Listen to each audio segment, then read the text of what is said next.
예. 오늘은 제가 먼저 하지 않고 우리 김경수 권사님으로부터 좀 여러분이 같이 또 은혜를 나누는 시간을 갖도록 하겠습니다. 저도 제가 평신도를 주일날 예배에 세운 적은 없었습니다. 그런데 이제 그 툴을 깼습니다.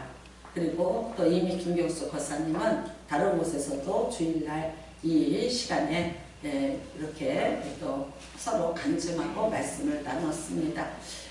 그리고 저도 기도하는 가운데 불러오라는 메시지를 듣고 같이 이렇게 시간을 함께 하도록 했습니다. 제가 처음에 우리 김경수 집사님을 만난 거는 처음에 제가 중국에 선교를 갔는데 홍콩 수보원교 선교들이 한 10명 이상이 같이 따라오셨어요. 홍콩에서. 근데 저한테 기도를 받겠다고 다들 이렇게 그분들이 앉아 있었어요. 근데 저는 정말 첫 대면하는 분들이었고요. 그래서 한 사람 한 사람 제가 기도를 해주기를 시작을 했는데 이 한 여인 앞에 가서 제가 아무 말도 안 하고 입이 딱 다물어지는 거예요. 그 다음에 그냥 침묵이 좀 흘렀던 것 같아요. 그리고 그냥 울었어요. 그러니까 제가 참 뭔가 여기서부터 막 벅차 오르는데 그거는 슬픔이었어요. 그러니까 막 어떤 슬픔 같은 게 말할 수 없는 슬픔 같은 게 여기서 막 치밀어 오르는데 왜 저한테는 무슨 말을 안 해주세요? 할 말이 없었어요. 그냥 울었어요. 근데 제가 우는 소리를 듣고 본인도 이제 나중에 또 울더라고요. 그래서 이상하게 거의 울음바다가 된 거예요. 근데 다른 모든 사람들은 김경수 집사님하고 홍콩 수보원교 교인이기 때문에 김경수 집사님의 인생에 대해서 너무나 잘 아니까 그랬는데 저는 처음 볼 거예요. 그리고 지금은 조금 살이 쪘어요. 근데 그때는 이제 살이 말랐고 10몇 년 전이에요. 그쵸? 15년? 그죠? 네, 정말. 15년 전의 여인. 그래서 제가 뭐라 그러냐면 잉그리드 버그만을 닮았다고 그렇게 얘기를 했어요. 영화배우 잉그리드 버그만을 너무 많이 닮으셨어요. 그렇게 얘기를 한 기억이에요.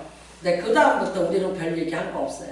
집이 이제 잘 알다시피 홍콩 분하고 결혼을 해서 홍콩에서 살았고 저는 이제 홍콩을 거쳐서 중국으로 가는 선교를 시작을 한 때였는데 만일 제가 이런 얘기합니다. 김경수 권사님이 없었다면 저 중국 선교는 없었습니다. 할 수가 없었어요. 왜냐면 언어가 안 되잖아요. 근데 이분은 홍콩말, 중국말, 또 영어, 한국말, 요즘은 또 어디 말도 또 불어를 배우신다나? 그러니까 언어에 어떤 특한 재능이 있어요. 그래서 제가 다니는 동안에 다 언어로 통역을 해주고 뭐 예를 들어서 뭐 기차를 타고 어쩌고 제일 심각한 거는 중국에서는 그 영어로 나오지 않았어요. 옛날에 중국말로 해요. 근데 비행기가 끝없이 안 떠요. 근데 그거에 대해서 중국어 나는 모르는 거예요. 비행기에 탑승구가 바뀌었어요. 나는 모르는 거예요. 근데 거기서 중국에서 잘못하면 북한 비행기 탈까봐 저는 너무 무서워서 그러니까 김경수 집사가 안 간다면 안 갔어요. 네, 그 김경수 권사님 그때 이제 집사님이었어요. 간다 그러면서 가요.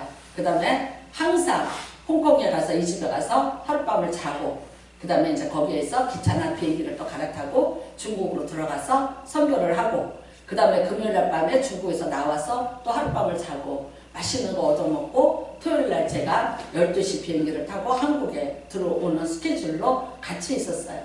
그렇게 다니는 동안에 제가 제 여행 가방을 한 번도 들어본 적이 없어요. 네, 다 들어줬고 그 다음에 제가 가방을 제가 챙겨본 적이 없어요. 저 가방 쌀 줄 몰라요. 가방을 다 싸주고 제가 아침부터 저녁까지 그 강의하는 시간 내내 지키고 앉아서 방언으로 계속해서 기도를 해줘요. 그리고 일거수일투족을 함께 동행을 해줬어요. 그래서 저는 제 십몇 년의 그 시간이 정말 김경수 권사님이 없었다면 없었던 시간이다. 그래서 제가 이 선교를 지켜봤고 그 다음에 이제 서로가 피차 또 각자 이제 이렇게 살다가 제가 이제 그 사역하는 얘기를 듣는 거예요. 듣는데 어떻게 이렇게 어떻게 이렇게 어떻게 이렇게 네, 그래서 여러분 오늘 제 설교는 이걸로 끝입니다. 마띠아를 뽑았습니다. 이유는 이겁니다. 부활의 증인, 부활의 증인. 여러 명 갖고 안 됐을까요? 이 상처 많은 사람들. 예수 부인했었고 도망갔었고 그 다음에 우리 동료 중에 하나가 예수를 팔을 수치를 끌어안고 있는 사람들. 그 다음에 예수님이 죽고 난 다음에 더 큰 위협 속에 놓인 자들. 그럼에도 불구하고 이들이 모여서 지금 맞대를 뽑습니다. 근데 그 맞대를 뽑는 이유가 뭐냐? 부활의 증인입니다. 여러분, 왜 11명 갖고 하지? 라고 하실지 모르지만 부활의 증인은 계속해서 뽑히는 겁니다. 계속해서 있어야 됩니다. 계속해서 자리를 메꿔줘야 됩니다. 오늘 우리 김경수 권사님을 통해서 한 사람이 평신도가 어떻게 사역을 하는가를 들으시고 저는 이 중에 단 한 명만이라도 그 사역을 꿈꾸시는 분이 나타나시기를 바라고 또 여러 가지 뭐 조건이나 여러 가지 방법은 다를지라도 내가 그냥 사는 것이 아니라 지금부터 내가 정말 부활의 그 예수를 믿는다면 또 나는 부활을 해야 되는데 이번에는 여러분 다 나이들 드시고 하셨지만 그러므로 바쁠 일 없고 또 여유가 있을 시간이고 많은 경륜을 갖고 있는 분들이 여러분들입니다. 이 모든 남아있는 모든 것들을 다 동원해서 부활의 증인이 되는 길 찾아내시는 귀한 은혜가 임하시기를 주님의 이름으로 축복합니다. 이제 우리 김경수 권사님 나오실 때 여러분이 다 같이 떨리대요. 그러니까 안 떨리도록 같이 할렐루야 해주시기 바랍니다. 아멘. 네, 어서 오세요.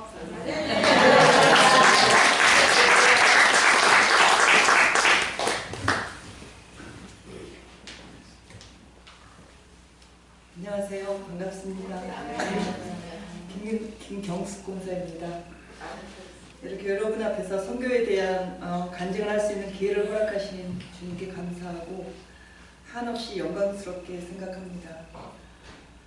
또한 이렇게 불러주시고 귀한 자리를 내어주신 목사님께서 정말 감사합니다. 부족한 저희 입술을 통해서 전능하신 하나님 아버지 일하심을 이야기하는 것이 심히 떨리고 두렵지만 저에게 부어주신 하나님 아버지의 풍성한 은혜가 너무 감사하고 감사해서 이렇게 이 자리에 섰습니다. 오직 주님만 드러내고 주님을 영화롭게 하는 시간이 되기를 소망합니다.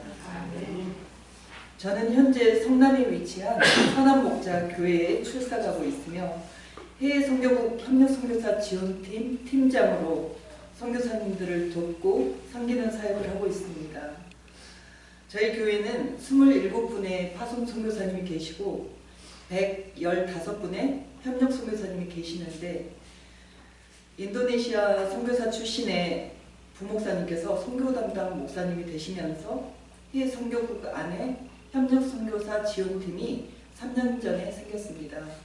그때 제가 팀장을 맡게 되었고 교회 차원에서 협력 선교사님을 돕는 것이 한계가 있고 교회가 해줄 수 있는 것이 별로 없으니 지원팀에서 선교사님들을 주님의 사랑으로 돕고 섬겨달라는 부르심을 받고 순종을 하게 되었습니다. 처음에는 어떤 모습으로든 선교사님을 섬기고 도울 수 있는 자리에 있다는 것이 너무 좋아서 이게 웬 영광인가 싶어서 감사했었습니다. 그러나 정신을 차리고 현실을 파악하고 보니 저희 지원팀의 자원하신 팀원은 달랑 2명이셨고요. 교회에서 지원은 전혀 되지 않았습니다. 선교사님들이 보내오시는 선교 편지들을 읽고 그분들의 기도 제목을 간추려서 단톡방에 올리고 팀원들과 함께 기도하는 것 외에는 실질적으로 선교사님들에게 어떤 도움을 드릴 수 있는지 전혀 모르겠고 막막하기만 했습니다.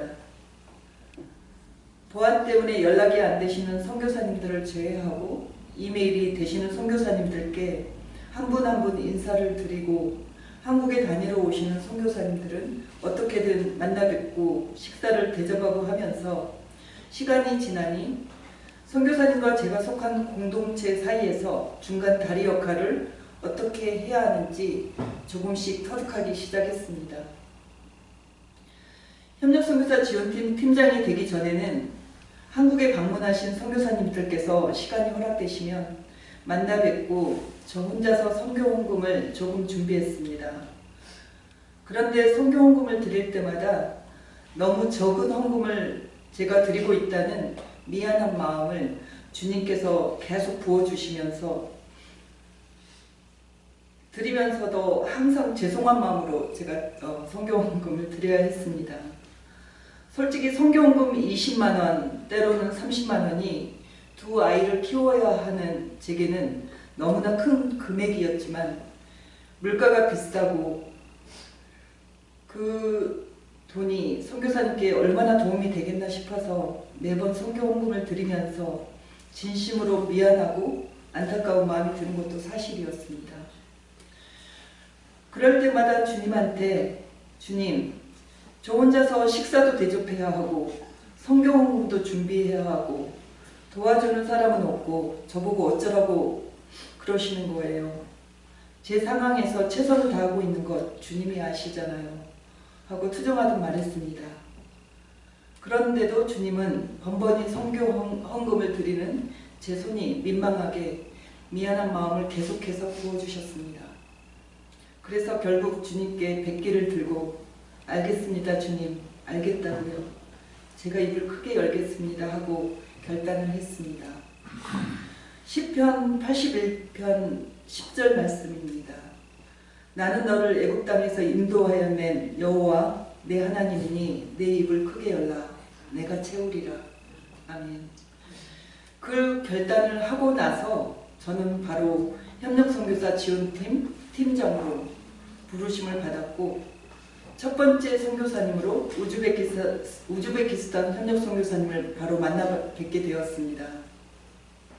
결단을 했으니 어찌됐든 20만 원이 아니라 후들후들 떨리는 마음과 손으로 50만 원을 봉투에 넣어서 선교 헌금을 준비했습니다. 떨렸던 이유는 단지 20만 원에서 50만 원으로 금액을 늘려서가 아니라 이렇게 이 금액으로 도대체 몇 분의 선교사님을 언제까지 섬겨야 하는지 가늠도 안 되고 저는 몰랐기 때문입니다. 뭐 어찌됐든 봉투를 준비할 때는 후들후들 떨렸었는데 막상 준비하고 나니 뿌듯하고 감사한 마음이 들어서 신기했습니다. 그런데 그때 마침 제가 아펜젤러 선교 훈련의 조장으로 섬길 때 저희 교회에는 이제 봄, 가을로 선교 훈련이 있는데 그 이름을 아펜젤러 선교 학교라고 합니다. 제가 조장으로 섬기는데 조언이었던 한 집사님이 갑자기 제게 연락을 주셔서 자기 집에 밥을 먹으러 오라고 다른 좋은 두 분과 함께 저를 초대해 주셨습니다. 저는 그날 우즈베키스탄 선교사님과 선약이 있어서 안 된다 말씀드리니까 그럼 더 잘 되었다고 선교사님 식사 대접을 하시겠다고 집으로 모시고 오라는 것이었습니다. 그래서 선교사님을 모시고 우왕에 있는 그 집사님 댁에 갔더니 진수성찬이 차려져 있었습니다. 선교사님도 놀라고 저도 놀라고 선교사님이 감동받아서 하시는 말씀이 한국에 다니러 오셔서 성도집에서 이렇게 융숭한 대접을 받기는 처음이라며 감사해 하셨습니다. 식사도 맛있게 하고 은혜의 시간도 나누고 준비해간 두툼한 성경문도 기쁘게 드리고 모든 것이 할렐루야였습니다. 그런데 더 놀라운 것은 함께했던 그 집사님들이 성경문을 같이 하자고 왜 혼자만 부담하느냐고 세 분이 마음을 모아서 30만 원을 제 은행 계좌로 보내오신 것입니다. 결과적으로는 저는 기존에 하던 대로 20만 원밖에 하지 않게 되었습니다. 갑자기 눈물이 핑 돌았습니다. 우리 하나님은 저의 순종을 기다리고 계셨을 뿐이지 저에게 부담을 주시거나 희생을 강요하지 않으시는 좋으신 하나님 아버지이심이 새삼 깨달아졌기 때문입니다.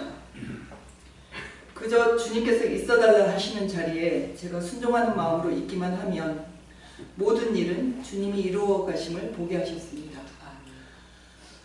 그리고 선교는 혼자 하는 것이 아니라 함께 연합하여 하는 것이라는 것도 알게 하셨고 제가 순종로 자리에 있을 때 동역자도 붙여주시고 함께하는 연합의 그 열매가 얼마나 풍성하고 아름다운지도 보게 하셨습니다.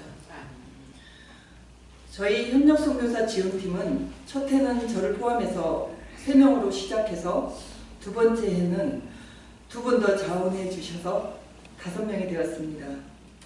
그러나 115분의 선교사님을 섬기기에는 5명은 턱없이 부족해서 그때부터 기도의 동역자를 보내달라는 기도를 하기 시작했고 본격적으로 선교 동원 사역에 열을 올리기 시작했습니다.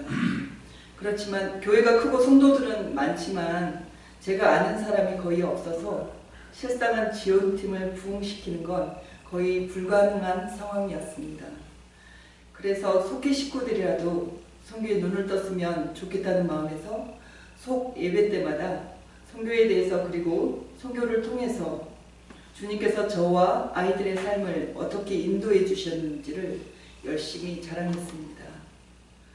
처음 몇 년 속회 식구들의 표정은 아니 김 집사는 도대체 왜 여기 와서 허구한 날 선교 이야기만 하나 하는 표정으로 저를 바라보았고 아무도 제 말에 귀 기울여 주지 않았습니다. 그런데 작년에 속장과 몇 분의 속원들이 드디어 동역자로 지원팀에 함께 해주셨고 지금은 속회 차원에서 일본의 선교사님, 협력 선교사님 한 분을 후원하기 시작했으며 선교에 열심을 내는 속회가 되었습니다.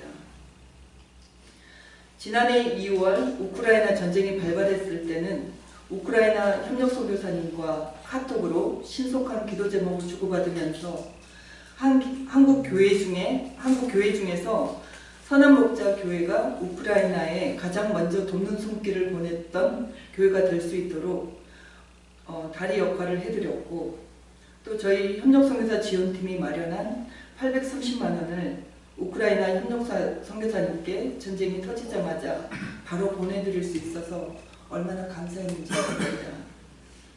그 사이 주님은 저의 배짱도 키워주셔서 어차피 일은 주님이 하실지 내가 하나 하는 생각으로 저는 입을 크게 벌리기 시작했고 우리 주님은 채우시는 작업에 들어갔습니다. 작년부터는 선교원금을 50만 원이 아니라 100만 원씩 준비해서 작년 한 해 22분의 협력 선교사님께 주님의 사랑이 흘러갈 수 있도록 주님이 일하셨고 저희 지원팀도 연초 5명에서 연말에는 25명으로 부흥했습니다. 그러나 신실하신 우리 하나님 아버지는 선교사님을 돕기 위해서 지원팀 지체들에게 한 번도 선교헌금 해달라고 부탁하지 않게 하셨고 또한 한 번도 저 혼자 다 하게 하도록 내버려 두지도 않으셨습니다. 올해가 시작되고 저는 하나님의 일하심을 친히 목도하는 즐거움을 누리고 있습니다. 작년까지는 선교에 조금이라도 관심을 보이는 지체들이 있으면 지원팀에 들어와서 함께 기도하자고 간곡하게 부탁을 드리곤 했습니다. 솔직히 말이 간곡이지 거의 애걸복걸하다시피 했는데 올해는 전혀 그러고 싶은 생각이 들지 않아서 애걸하지 않기로 마음먹었습니다. 기존에 있는 지원팀 25분이나 열심히 기도해드려서 모두 선교의 비전을 가지고 주님이 부어주시는 은혜와 복으로 지갑을 활짝 열어 선교지에 은혜를 흘려보내 드릴 수 있기를 기도하고 있었습니다.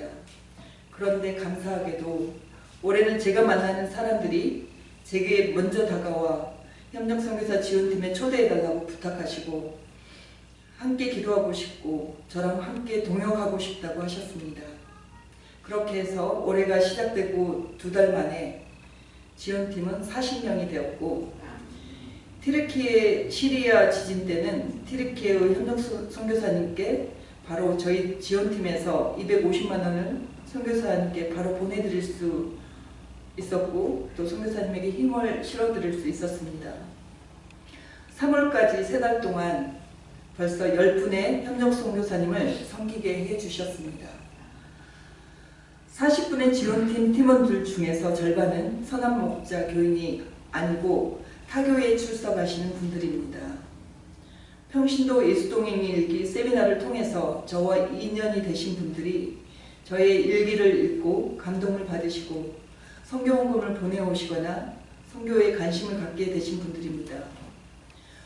그 그분들을 지원팀 단톡방에 초대해서 평신도로서의 선교의 비전과 꿈을 함께 펼쳐가고 있습니다. 불신자였던 제가 주님을 만나고 선교사님을 돕는 지금의 제가 있기까지 제 인생에 소중한 만남이 있습니다. 바로 여러분도 잘 아시는 정아브라함 선교사님과의 만남입니다. 2000년도 남편을 하늘나라에 보내고 시루에 젖어있는 저를 바람이나 쇠로 다녀오라고 시댁 식구들에게 떠밀려 떠났던 이스라엘 성지순례에 정아브라함 선교사님과 함께 가게 되면서 거기서 선교사님을 통해서 선교란 무엇이고 선교사는 무엇을 하는 사람인지 듣게 되었습니다. 사람은 인생의 중요한 기로에서 누구를 만나느냐가 그 사람의 인생을 좌우하게 되는 것 같습니다.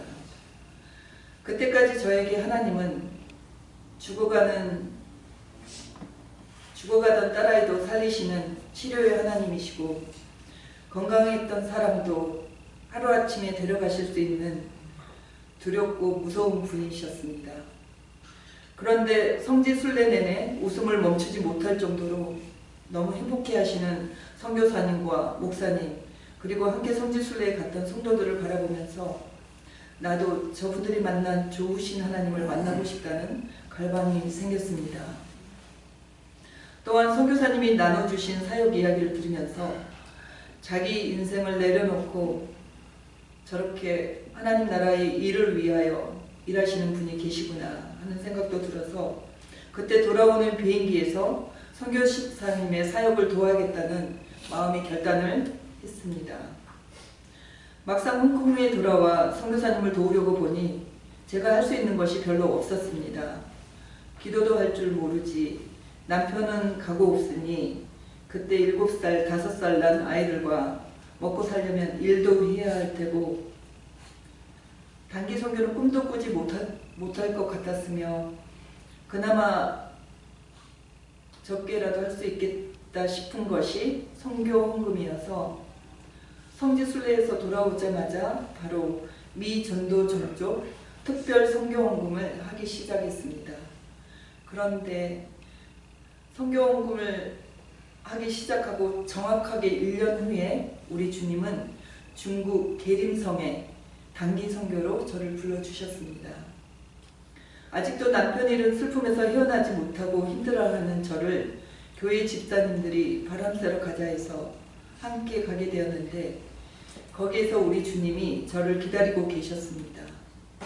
아침 9시부터 오후 6시까지 온종일 선교사님 제자들의 간증 세미나가 준비되어 있었는데 그 제자들의 사역 이야기를 들으면서 얼마나 울었는지 모릅니다. 거기다가 울고 있는 제게 주님께서 말씀하여 주시길 경수가 내가 보이는 세상이 전부가 아니야. 이 세상 너머에 영원한 나의 나라가 있단다. 그러니 그렇게 슬퍼하지 않아도 돼. 그렇게 말씀하시는데 통곡하며 울었습니다. 남편 보내면서 울었던 것보다 더 많이 울었습니다. 그렇다고 해서 남편 잃은 슬픔이 사라진 것은 아니었습니다. 심한 우울증과 불면증에 시달렸고 대인 기피증까지도 생겨서 잠수 타고 폐인처럼 생활할 때도 많았습니다. 새벽 예배부터 시작해서 모든 예배를 참석하여 기도를 열심히 해도 저의 슬픔과 우울증은 낫지 않았고 부흥회에 참석해서 어마어마한 은혜를 받아도 그 은혜는 일주일을 넘기지 못했습니다. 그런데 저의 슬픈 마음과 심한 우울증이 신기하게도 선교지에 있는 동안만은 아무렇지도 않았습니다. 선교사님이 말씀하시는 선교에 대한 비전과 꿈 이야기를 듣고 있느라면 대려 가슴이 벅차고 기쁨이 샘솟는 것 같았습니다. 정아브라함 선교사님이 홍콩에서 중경으로 사역지를 옮기시면서 교회에서 장로님 몇 분과 함께 선교사님을 찾아뵙게 되었습니다. 홍콩에 계실 때는 우아하게 피아노만 치시던 사모님이 몸빼바지 같은 옷을 걸치시고 거기 중경에 와 있는 학생들을 밥을 해주신다고 밥퍼 아줌마가 되어 계셨고 선교사님들 몇 분이 모여서 교회를 세우셨다며 전기불도 잘 들어오지 않는 어둡고 칙칙한 가정집을 보여주시는데 마음이 아팠습니다.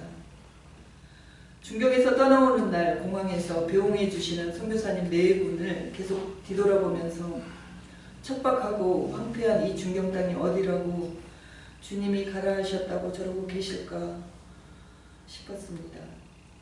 한 번은 갔더니 얼굴 모르는 한국의 한 권사님이 후원하셨다고 멋지게 교회가 세워져 있었고, 또 갔더니 선교사님 사특이 준비되어 있었고, 중국 강동성으로 돈벌이 하러 왔던 사람들이 제자가 되고 훌륭한 목회자가 되고, 그 제자들이 또 제자들을 낳고 한 분의 선교사가 미랄이 되면 얼마나 풍성한 열매를 맺는지,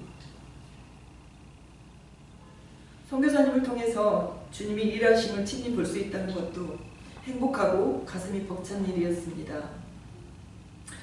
그렇게 선교를 다닌다고 저희 근본적인 우울증이 치료되지는 않았지만 선교지만 다녀오면 몇 달은 멀쩡하게 잘 지냈습니다. 그래서 선교지에서 받은 은혜가 식어가고 제가 다시 시들해지면 또다시 선교지를 가곤 했습니다. 교회에서 단기 선교가 있다 하면 어찌됐든 가려고 노력했고 선교 가는 것을 저의 삶의 우선순위에 두도록 항상 노력했습니다.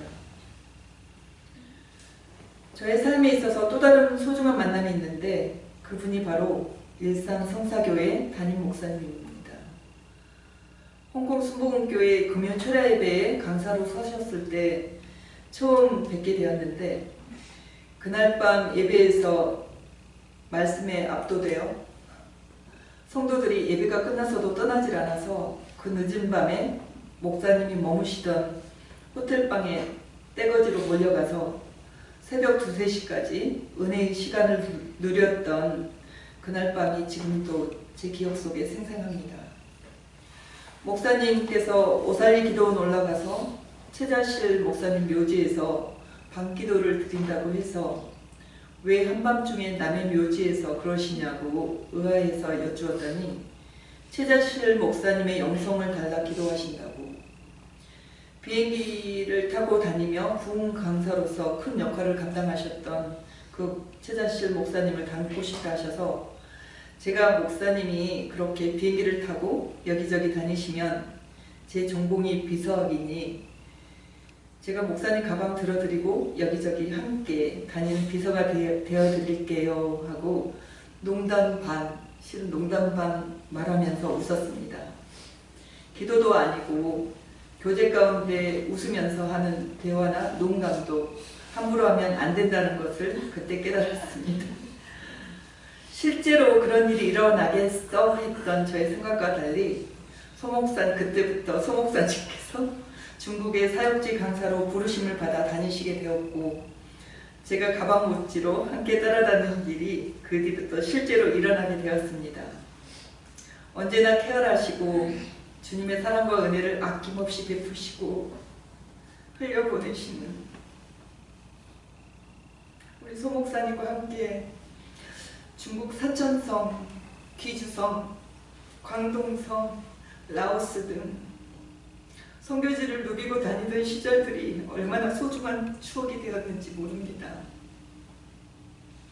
선교는 힘들고 어려운 것이 아니라 이렇게 기쁘고 신명나게 할 수 있다는 것도 소목사님과 함께하면서 느낄 수 있었던 정말 감사한 은혜입니다.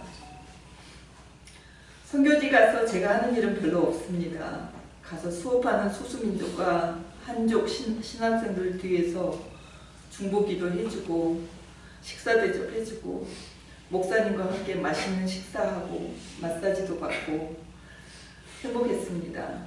그러나 그런 일들을 통해서 알게 된 것은 별로 의미 없어 보이는 그 일마저도 주님이 진심으로 기뻐하신다는 것을 깨달았습니다. 또 깨달아진 것은 32살의 애국에서 혼자 되어 7살, 5살 난 아이들과 살라고 어떻게든 살아내라고 주님께서 저와 제 가정에 보내주신 생명의 동안줄이 바로 선교라는 것을 깨달았습니다. 선교는 주님의 선물이었습니다. 이제 하나님께서 어떻게 보살핌의 복으로 저희 가정을 돌봤는지 잠깐 나누겠습니다. 사실 밤새 이야기해도 부족할 만큼 지난 23년 동안 주님의 보살핌의 복을 많이 받으며 살아왔기에 시간이 부족한 것이 아쉬울 뿐입니다. 처음에는 제가 살려고 선교지를 다녔고 선교사님을 도왔지만 지금은 주님이 부어주신 은혜가 너무너무 감사해서 선교를 하지 않을 수도 없고 기쁘고 행복하게 사역하고 있습니다. 남편이 살아있을 때는 모든 공과금이나 세금, 주거에 대한 모든 것들을 남편이 관리하고 책임지니까 저는 용돈만 받아서 아이들 레슨비나 지불하고 아이처럼 아무 걱정 없이 살았습니다. 그러던 제가 2002년도에 큰 결정을 해야 했습니다. 결혼하면서 살았던 집은 팔아서 현금으로 갖고 있었는데 남편 없이 저 혼자 집을 사야 하는 결정을 내려야 한다는 것이 얼마나 두렵고 떨렸는지 모릅니다. 10개월을 기도하면서 찾은 집을 계약하는 날, 그때 우리 아이들이 9살, 7살이었는데 청소년이 되어 그 집에서 즐겁게 놀고 있는 아이들의 모습을 주님께서 한상으로 보여주셨습니다. 그래서 하나님이 우리를 위해 예비하여 주신 집이라 생각되어 계약을 마쳤습니다. 계약금을 지불하고 온 날, 비록 주님이 환상으로 보여주셨지만 그럼에도 도대체 내가 무엇을 하고 온 건가 싶어서 두렵고 떨려 잠도 못 자고 벌벌 떨었습니다. 다른 사람들에게는 그냥 단순히 집을 한 채 사는 것인지 모르지만 반듯한 직업도 없었던 저와 아이들에게 운명이 달려있는 문제처럼 느껴졌기 때문입니다. 계속 몸은 달달달 떨리고 도저히 잠이 안 와서 새벽 3시에 벌떡 일어나 성경 말씀을 확 펼쳤습니다.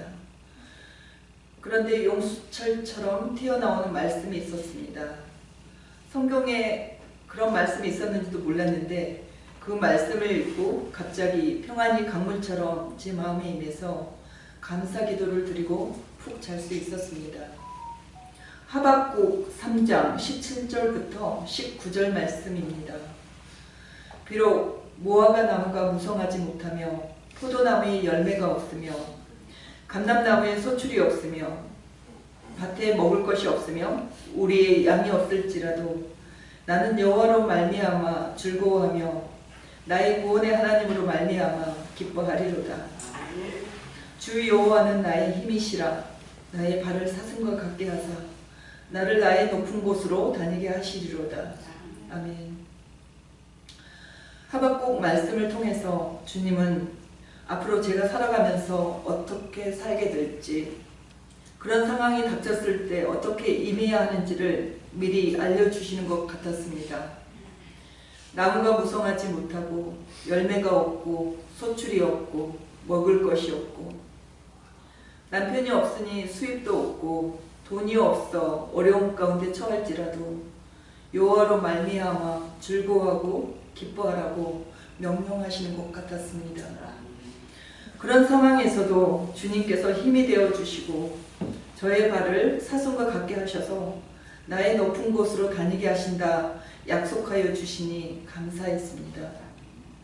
신실하신 하나님 아버지는 저와 아이들 삶에 그 말씀이 실제가 되게 해주셨고 그렇게 살아오게 해주셨습니다. 안정적인 수입이 있거나 늘 풍요롭지는 않았지만 한 번도 결핍이 있거나 부족함이 없이 저와 아이들이 풍족하게 누리고 살 수 있도록 채워주시고 인도해 주셨습니다. 저는 일남 일녀를 두고 있는데 아들은 홍콩 가기대에서 파이낸스를 전공하고 금융회사에 들어갔다가 그만두고 다시 건축학으로 지금은 캐나다 밴쿠버에서 학부를 시작해서 대학원 졸업을 2개월 앞두고 있습니다. 홍콩에서 태어나 홍콩 현지 학교를 다녔던 딸은 초등학교 3학년 때부터 화가가 되겠다는 그 꿈을 이뤄서 미국에서 미대를 졸업하고 지금은 한국에서 작품 활동을 하고 있습니다.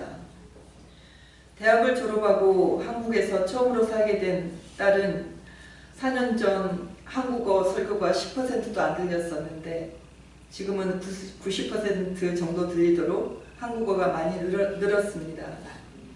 저는 저희 교회 파송선교사님 27분 계시는 파송선교사님 중에 5분을 섬기고 있는데, 제가 참여하는 태국과 케냐 파송선교사님 기도 후원회에 딸아이도 매주 함께 참석하여 선교사님들을 위해 함께 기도하고 있습니다. 또 제가 협력선교사님들을 섬길 때에는 딸아이가 자기는 가난한 화가라서 선교 헌금도 못 해드리니 음식을 대접하겠노라고 선교사님들을 집으로 모시고 오라 합니다. 딸아이가 레시피를 찾아서 정성으로 선교사님들을 섬겨주면 선교사님들이 얼마나 행복해하고 감사해하는지 모릅니다. 재작년 11월 속초에서 열린 THN 글로벌 선교대회에 함께 참여했고, 지난 9월에는 네팔 THN 글로벌 선교대회에도 함께 참여하는 선교 동역자가 되었습니다. 올해는 용돈 받아서 용돈 받아서 살고 있으면서도 선한 목자 교회에서 하는 선교헌금 약정에 자기도 하겠다고 해서 올해부터 선교헌금도 약정해서 드리고 있습니다. 엄마가 시켜서 되는 것도 아니고 억지로 되는 것도 아닌데 주님이 딸아이를 이끌어 가시는 모습도 감사하고, 딸아이의 믿음이 성장하고 서서히 선교에 아름답게 물들어가는 모습을 바라보는 것이 얼마나 기쁘고 행복한 일인지 모릅니다. 누가복음 6장 38절 말씀입니다. 주라, 그리하면 너에게 줄 것이니 곧 후일되어 누르고 힘들어 넘치도록 하여 너희에게 안겨주리라. 너희가 헤아리는 그 헤아림으로 너희도 헤아림을 도로 받을 것이니라.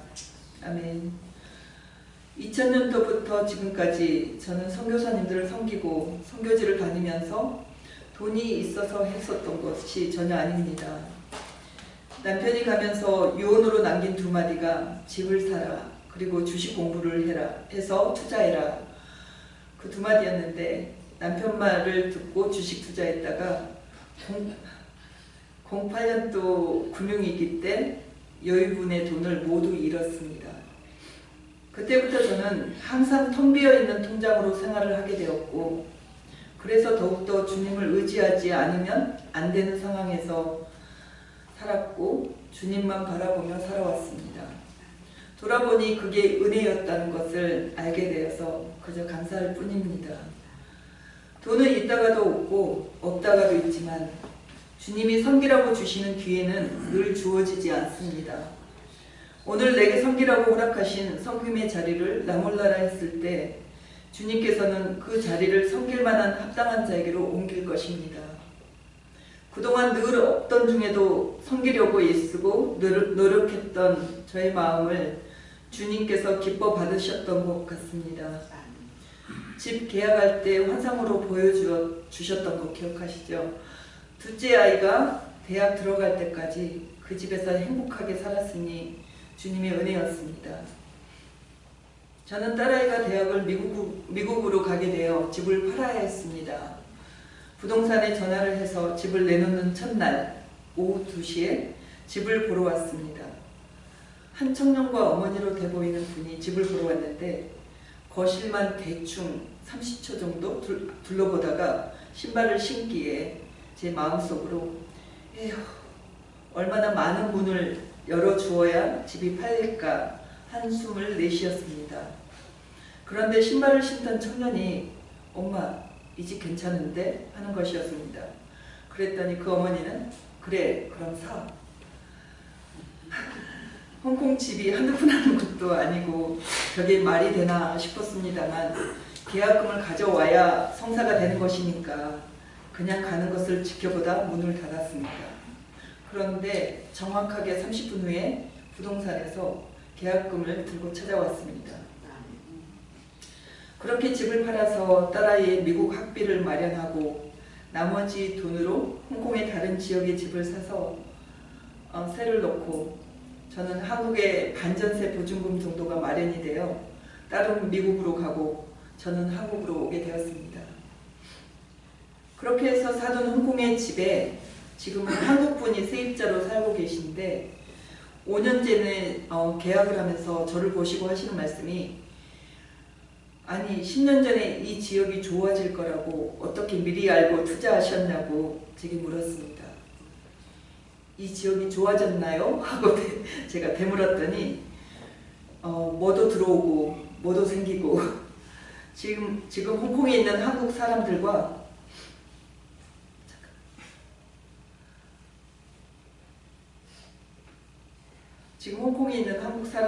젊은 사람들이 가장 선호하는 동네가 되었다고 합니다. 서울로 치면 성수동쯤 되나 봅니다. 제가 어떻게 알았겠습니까? 그저 주님의 인도하심이었습니다. 저는 한국에는 아무 기반이 없습니다. 20년도 코로나가 시작될지 모르고 2월에 홍콩에 가서 생활비를 가져오려고 티켓을 예약해 두었는데 발이 묶여서 3년 동안 가지 못하고 당장 생활비 걱정을 해야 했습니다. 그런데 여동생네가 때마침 위례에 집 분양을 받게 되어서 시골에 집을 팔아야 한다고 제 은행 계좌를 묻더니 시골 집 판 금액을 몽땅 생활비 하라고 보태주었습니다. 하루는 구묘 예배를 끝내고 동생네 들렸는데 제부가 검은 비닐봉투에 돌돌 말아서 싼 뭔가를 들고 "처형 이거 받으세요" 하고 건네주셔서 이게 뭐냐고 물었더니 "열어보세요" 하였습니다. 그래서 열었더니 현금 2천만 원이 그 안에 있었습니다. 사업하는 누나가 입주할 때 가구 사라고 준 돈을 열어보지도 않고 저에게 송두리째 건네주면서 먼저 쓰라고 해주었습니다. 지난 4년 동안 한국은 집값뿐만 아니라 전세값이 엄청 났었잖아요. 집주인이 집을 계속 비워달라 했는데 나갈 형편이 아니었습니다. 친정엄마는 병원에 계시고 오른 전세금을 마련하려면 홍콩을 가야 했으나 코로나로 오갈 수도 없고 해서 집주인한테 사전 예약을 하고 몇 달만 연장해달라고 부탁하고, 그리고 저를 위해 기도해 주시는 분들께 중보 기도를 부탁하고 주님께 기도했습니다. 주님, 집주인의 형편과 상황과 처지가 불연해서 이 집에 들어오지 않아도 되게 해주세요. 주님, 집주인이 나가라고 해서 이사하는 것이 아니고 제가 나가고 싶을 때 그때 이사하게 해주세요. 주님은 지난 4년을 이사하지 않고 그 집에서 버티고 살게 해주셨고, 지난 2월에는 집주인이 먼저 재계약하자고 연락이 와서 다시 재계약을 하게 되었습니다. 코로나 가운데서도 저를 위해서 주님이 이렇게 저와 아이들의 삶을 지켜주시고 보호해 주셨습니다. 제 자존심까지 지켜주시려고 제가 먼저 빌려달라 부탁하지도 않게 하시고 주변의 모든 사람들과 환경을 동원해서 저와 아이들을 눈동자같이 보호하여 주시고 주님의 은혜로 살게 하셨습니다. 모든 것이 주님의 은혜입니다. 저는 여러분이 주의 나라와 의를 위해서 먼저 자기의 시간과 자기가 가진 것을 기꺼이 내어드릴 수 있는 여러분이 되기를 소망합니다. 주님은 여러분이 드린 것보다 더 풍성한 것으로 여러분의 삶을 채워주시고 갚아주시는 분이시라는 것을 잊지 않으셨으면 하고 바랍니다. 소망의 하나님이 모든 기쁨과 평강을 믿음 안에서 여러분에게 충만하게 하셔서 성령의 능력으로 여러분이 선교적 삶을 살아가시길 소망하며 성사교회가 하나님 나라 확장과 선교 완성을 위하여 귀하게 쓰임받는 공동체가 되기를 소망하며 축복합니다. 감사합니다.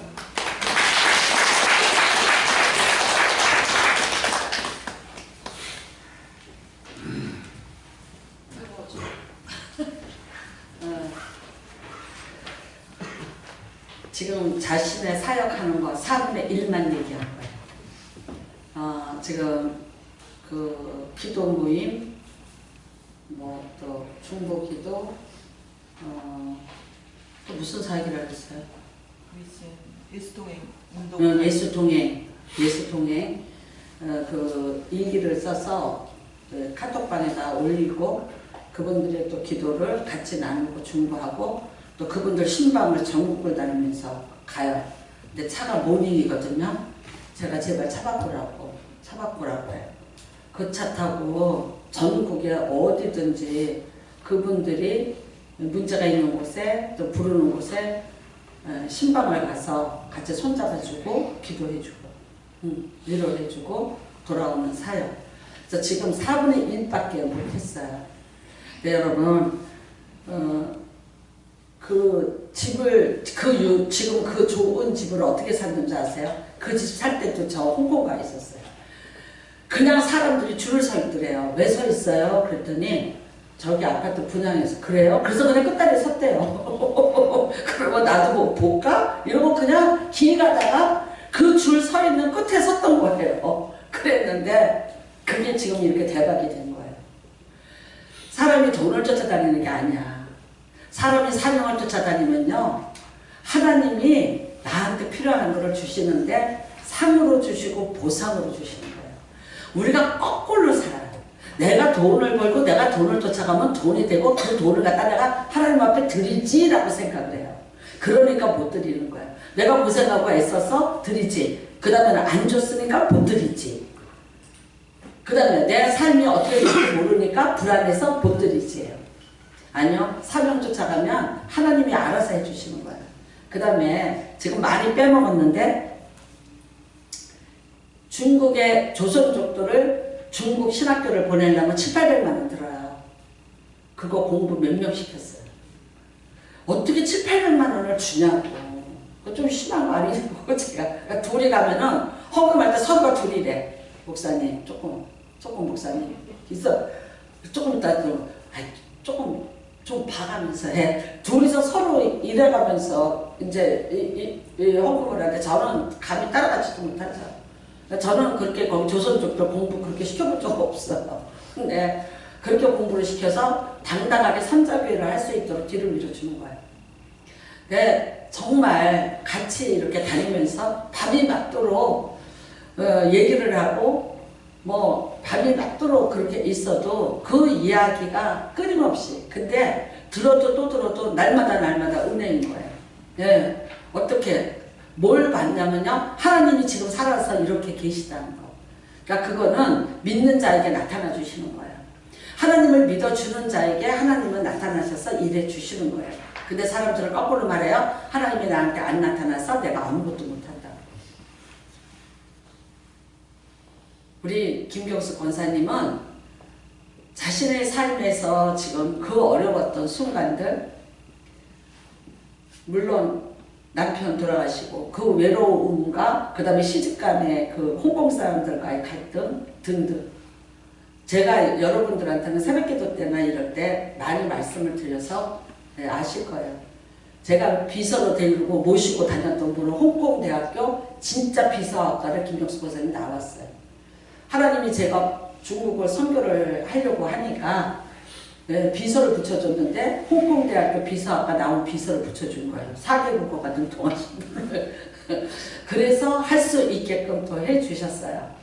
지금 너무 또 감사한 거는 여기 모르시는 분도 있을 거예요. 진짜 그 시아버지가 돌아가시면서 참 섭섭하게 많을 텐데 끝까지 그 시아버지 병상을 몇 달을 지키면서 예수님을 믿게 했고, 그 다음에요, 얼마나 극성인지 보세요. 조용기 목사님을 모셔다가 기도까지 했어요. 시아버지를. 그러니까 시아버지가 구원의 확증을 가지고 돌아가시면서 뭐 하나 진짜 휴지 조각 같은 저기 어디 중국 땅에 정말 쓰레기같이 버려진 땅 문서 하나 줬어요. 근데 그게 중국에서 연락이 온 거예요. 보이스피싱인 줄 알고 안 받았대잖아요. 중국에서 계속 전화가 왔는데, 근데 그게 중국 정부에서 전화가 온 거였고요. 중국 정부에서 곳에 개발이 들어간 거예요. 그 허름하고 진짜 버려진 외곽에 그 땅을 안 갖겠다고 집어 던졌던 땅이에요. 그런데 제가 그때도 왜 뭔데 안 가냐고. 애들을 생각하라고. 네 자존심만 생각하지 말라고. 그거 막 둘이서 싸웠던 기억이 나요. 그러면 받아요? 당연히 받아야지. 아이들을 위해서, 아이들을 생각해야지. 그래서 이제 그 아들 이름으로 이렇게 호윤이 이름으로 받아놨는데, 그게 지금 중국에 IT가 들어온다네? IT가 들어오는 땅이 됐어요. 그래서 지금 이제 그 땅에 이미 보상이 나왔어요. 근데 못 찾으러 가요. 아들 와서 이제 찾으러 가야 돼요. 근데 이미 한국에다가 우리 김경수 권사님이 선교센터를 세울 수 있는 돈이에요. 그래서 지금 건물 보러 다녀요. THN 사역. 저는 THN 그 이상의 사역을 김경수 권사님이 이미 하고 있다고 봐요. 그 다음에 THN 사역, 여러분이 잘 알다시피 히말리아 네트워크입니다. 조동 선교사님, 우리 지금 여러분이 하는 또리바리 아이들 50명의 과가브람 선교사님, 모든 사역들, 그 외에 거기 수많은 사람들 같이 사역하는 공동체입니다. 히말리아를 바꾸자입니다. 저희 교회도 함께 지금 계속 선교하고 있고요. 그 다음에 여러분들도 또 다른 증인이 되시기를 주님의 이름으로 축복합니다. 나는 아는 데가 아니에요. 하나님이 나에게 많이 주셨어요. 근데 방법을 모르고 길을 모르고 왜 해야 되는지를 몰라. 그리고 내가 무엇을 위해서 살아야 되는지를 몰라요. 세상에서 내가 살 거 다 살고 나머지 갖고 선교하는 게 아니라 선교라는 것은요, 가끔 가다가 살점을 떼어내야 되고요. 가끔 가다 내 심장 반쪽을 돌려서 갖다가 끊어내야 할 수 있는 게 선교입니다. 저는 우리 교회 성도님들한테 너무 감사드려요. 제가 중국에 갈 때마다 심장병 있는 아기를 데리고 그야말로 기차를 24시간을 타고 강의를 들어와요.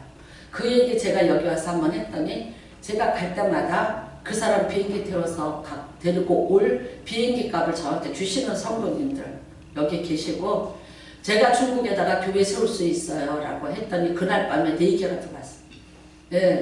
교회 4개 세우자고 4명이 헌신을 해서 중국에다가 교회를 세울 수 있었고요. 또 여러분들이 정말 끊임없이 선교사님들 오면 성대를 해주세요. 제가 여기 모시고 오는 선교사님들 다 우리 김경수 권사님이 만나본 선교사님들 소개해서 오신 거예요. 박찬 선교사님도 마찬가지고요. 근데 박찬 선교사님이 이러시더라고요. 교회는 제가 큰 교회를 갔는데 그 중에 성사교회는 작은 교회인데 왜 사랑은 이렇게 넘칩니까? 내가 큰 교회에서 요을 받았는데 이 성사교회에서는 이만큼의 사랑을 받고 간다고. 희한해서 이거 뭘로 이거 어떻게 해석이 안 된다고 그렇게 가시더라고요. 그것만 해도 감사하고, 정말 선교사님들만 오시면 여러분들이 줄을 서서 복합을 깨뜨리듯이 선교사님들을 선대하시는 그런 아름다운 모습은 여러분들은 그냥 아유 내가 그냥 했어요 이럴는지 모르지만 선교사님들 사이에 회자되고 있는 교회고, 그 선교사님들이 기가 막힌 그런 위로와 사랑을 받고 있습니다. 원합니다. 제발 선교비는 줄이지 마시고 또 이제 우리가 선교를 끊임없이 하는 그런 교회가 되기를 바랍니다. 우리 후영이는 여러분이 알다시피 우리 교회 주보를 그려주는 작가이고요. 이 주보 여러분들 이제 나중에 보세요. 이거 어마무시한 금액으로 올라갈 거예요. 나는 믿어요. 그래서 지금 후영이가 그리고 있는 그림을 노려보고 있어요. 그래서 찍어놔요, 저는. 그래서 어떻게 하냐? 이거 사용하면 돈 된다.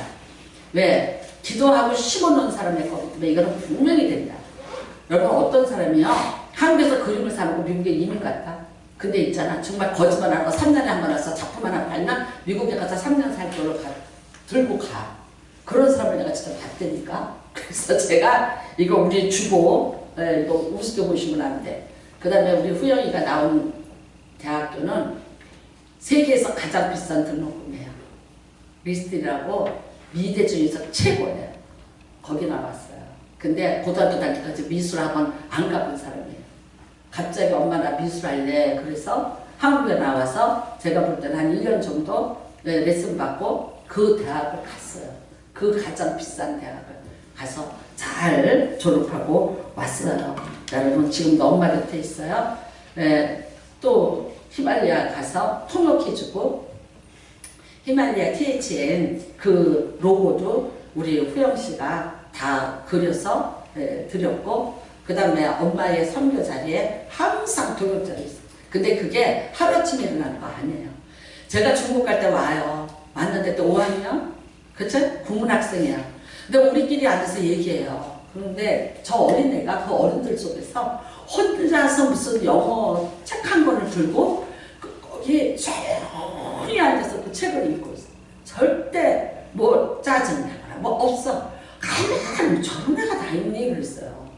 근데 우리가 말을 우리끼리 수다 떠느냐고 말을 못 시켜보는 거야. 근데 혼자서 조용히 책 한 권을 읽고 후영아 이제 밥 먹자 그러면 네 그러고 와서 먹고 그러면서도 그 선교지를 엄마를 따라서 쫓아다녔어요. 그랬더니 결국은 지금 엄마 이름 동역자가 돼요. 사실 우리 김경수 집사님 홍콩 살아서 반찬 못해요. 그래서 제가 어떻게 선교로 사님을 대접을 해? 그랬더니 목사님 집이 흑석동이거든요. 노량진 수산시장 우리 집에서 가까워요. 근데 선교사님들이 못 잡수시는 게 회라는 거예요. 못 들어본 게 제일 먹고 싶은 거. 회 먹는 나라는 여러분 별로 많지 않아요. 우리하고 일본하고 뭐 그 정도 오잖아요. 그러니까 회 드신다. 회만 떠오면 일단은 된대요. 예, 그 다음에 이제 샐러드 만들고 이거를 딸이 예, 다 만들어서 그렇게 대접을 하고 있다 그러더라고요. 어떤 때는 그게 한 달에도 몇 건이 되기도 하고요. 그래요. 그래서 정말 너무나 감사드리고 또 이제 예, 저희 교회에서 우리 김경수 권사님이 목사님 이분은 좀 모시세요. 이분은 꼭 정말 모셨으면 좋겠어요 하는 분들이 있어요. 지금 못 모신 분이 우크라이나 이민재 아니 지금 우즈베키스탄 이민경 선교사. 예, 이민우 선교사 그분만 못 모셨어요. 그분이 코로나 걸려서 못 모셨지 우리가. 그때는 처음에. 코로나 걸리셨고. 예, 예. 그 다음에 또 누구랑 겹쳤어. 오시면 오시라 그러세요. 네. 지금 신장 수술을 하셔가지고 한국에 계세요. 심장? 네. 감사합니다. 아무튼 이렇습니다. 여러분 오늘 말씀대로 계속해서 우리는 맞대어야 되고 계속해서 부활의 증인해야 됩니다. 세상을 한 세상을 살다 가는데 무엇을 위해서 어떻게 살아야 될 건가 잘 깨달으시기 바라고요. 그 다음에 하나님 앞에서 자기가 뭘 해야 될 사람인지 나에게 왜 부활의 능력을 베풀어 주셨는지 왜 죽음을 통과하는 그 능력을 나에게 주셨는지 우리 함께 깨닫게 하시고 들으셨잖아요. 돈이 있어서 하는 것 아니고 모든 걸 갖춰서 하는 게 아니라 그냥 가슴으로 하는 것이고 네, 믿음으로 하는 거예요. 네, 그 다음에 하나님이 그 일에 복을 이루시다.